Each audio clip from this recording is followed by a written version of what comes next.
point. I think actually the questions and ideas posed by retail investors, like small retail investors, like I think many of you in the audience, are actually the most insightful. And I find it remarkable that essentially amateur, like normal everyday people actually understand Tesla better than the analysts. I mean, you must see this as like, it's like, and I mean, I think like, to really say like, well, like what's the point of a company is, the point of a company is to create useful products and services. A company should not exist in and of itself. It exists, it's a group of people gathered together to make products and services. And if those products and services are great, it's a valuable and useful company. And if they're not, it's not. And so really, to understand a company, you must use its products. And if you think the products are great, then the company's great. That's it. That's how it is.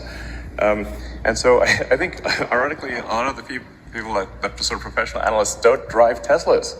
So like, well, okay, maybe you should. Yeah, cool. I mean, we aim to make Tesla the most amount of fun you can have in a car, So, yeah. So let's see. So I think that there are a lot of really good and insightful ideas that I see on the internet, on Twitter and whatnot. And oh yeah, Twitter.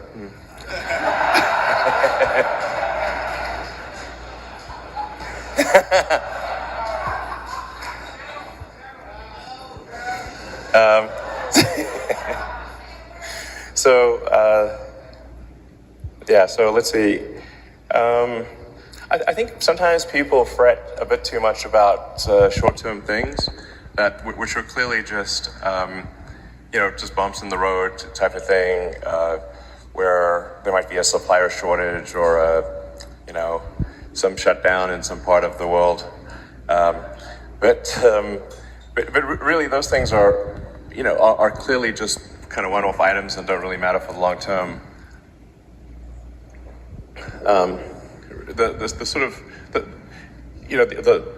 trend, if you like looking at the sort of cumulative output and cumulative miles driven, and you can see that cumulative output is a very clean exponential.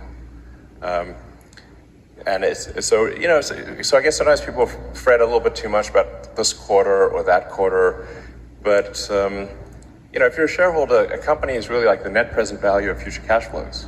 And so what is one quarter is not really a big deal. I think if you see people panicking, then instead of saying, oh man, my stock's gone down, there's a buying opportunity.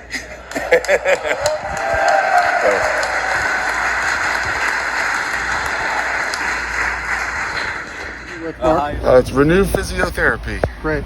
So Mark, every day we do a different exercise, and just wondered what you recommend that people do every day relative to the back. If you could only do one exercise, what I would do would be to put your hands on your back like this, do a back bend, nice and easy, 10 times. Okay. And that will counteract all of the bending forward that we do throughout the day, whether it's sitting at the computer, sitting in the car, bending forward to get things and pick it up. Mm-hmm. Even when we sleep at night, people tend to curl up and bend forward. Mm-hmm. Doing just this nice, easy stretch 10 times, 4 to 5 times a day, will get your back healthy. And your Renew Physiotherapy. Renew Physiotherapy. You also recommend the Cobra, where you're laying on your stretch would be great, where you're laying on the ground and you push on up like this, and that'll help stretch out your spine. Great. Yeah. Thank you very much, Mark.